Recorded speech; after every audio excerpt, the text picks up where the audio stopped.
Let us make progress. Majority Leader.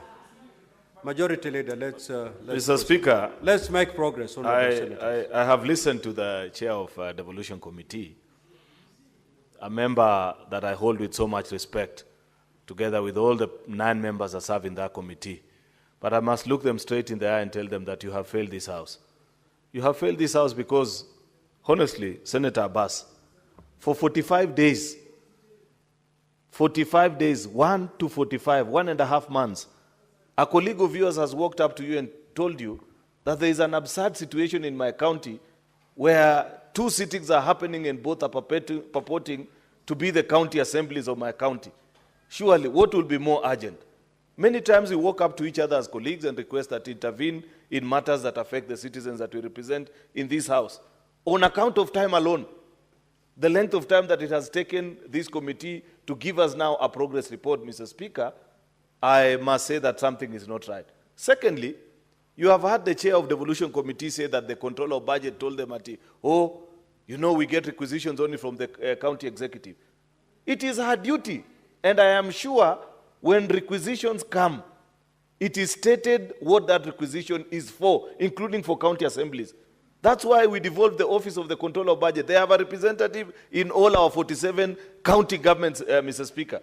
And therefore, she cannot, either she feigned ignorance, but even when you receive that answer, all the 9 members of that committee, the clerk in that committee, the legal person in that committee, surely you accepted that as an answer. Mr. Speaker, we have to be honest with ourselves.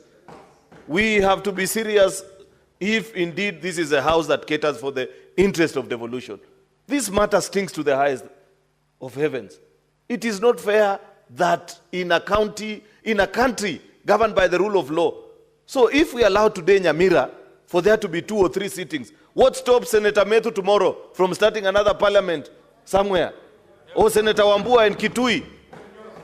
You know, Mr. Speaker, surely, what kind of precedence is this that we are setting? I want to make this request because I know we are starved of time, Mr. Speaker. There's also another entity that has really failed us. Our judiciary must stop hiding under the cover of independence, Mr. Speaker. Independence is not cover for incompetence, Mr. Speaker. This judge that sits in Nyamira gives orders that causes this level of confusion. Surely, can they walk out of Nyamira law courts and head to the county assembly of Nyamira and make a determination of what needs to happen? How do you sit as a judge? You are driven home every evening on taxpayers' money while this kind of maladministration is happening and being visited on the people of Nyamira. That is absolutely not right. This is a matter that even the Chief Justice herself needs to bring to her attention. If a judge can issue orders that breaks apart a county and perpetuates a situation where there are 2 sittings in a county assembly, it speaks of their incompetence, Mr. Speaker. And that is not interference with judicial independence. In this House, when we pass laws, Mr. Speaker, when there is lack of clarity, as Parliament, we endeavor to provide clarity. We even inform those that are using, the users of that particular law, what was the intention of Parliament. Can't that judge make a determination of this case, Mr. Speaker, so that in the public interest, this is a matter of great public interest, Mr. Speaker, because money is being lost in Nyamira, as nobody oversights what is happening in the county executive, Mr. Speaker, and these games are continuing while we watch.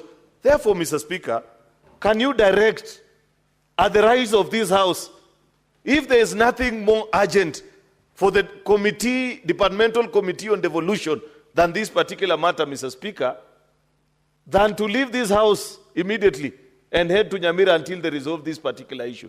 Because, Mr. Speaker, honestly, if it has taken 45 days and they are telling us, you're giving us a progress report, Senator Abbas and your team, you cannot be proud of yourself.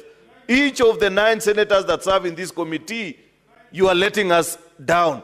If each of us was to take our work with the kind of seriousness that you're doing, your work, members of the Devolution Committee. Senate Majority Leader, there is some more information that Senator Mogeni wishes to share with you. Are you amenable? Sure. Yes, thank you, Mr. Speaker. I wanted to inform the Senator, my good friend, Senator of Kericho, the matter he has raised of injunctions that are being issued by judges. Mr. Speaker, if you read the report that has been tabled by the Chair of Devolution, indeed a petition was filed by the impeached Speaker, being petition number E001 of 2024. If you read the report at page 20, the Speaker saw an affidavit where he sought an interim injunction from the courts to stop or to stay the impeachment. The records that have been brought before this House indicate that the Honorable Judge never issued any conservatory order. So the impeachment was never stayed by the court. So I have heard you make remarks about some judges, maybe some orders were issued earlier, but on the impeachment, Mr. Speaker, no orders of stay were issued. Two, before you, I've heard you tell the chair that he should proceed to Nyamira and deal with this matter. Mr. Speaker, if you read the report that has been tabled at page 29, the chair himself says that the sittings, and I want the Senate to listen carefully, that the sittings that may have been held contrary to the provisions of Section 7B2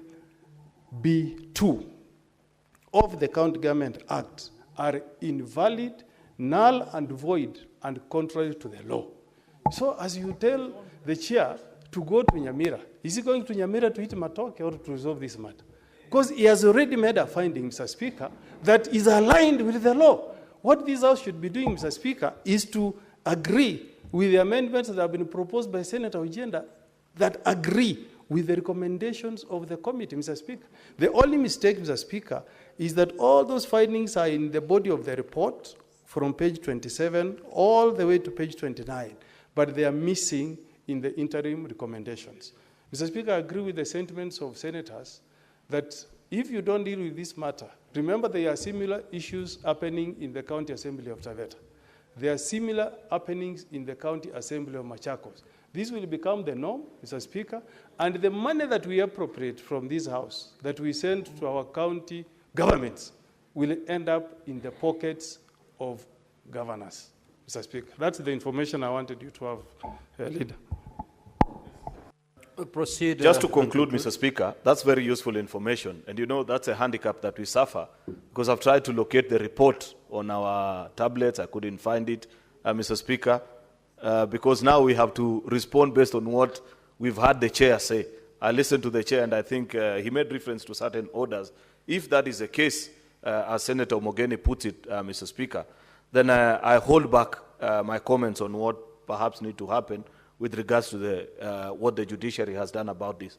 Lastly, Mr. Speaker, if you think this situation, as Senator Mogeni is saying, is about to get worse, bear in mind that we have already passed a law in this House, Mr. Speaker, granting financial autonomy to county assemblies.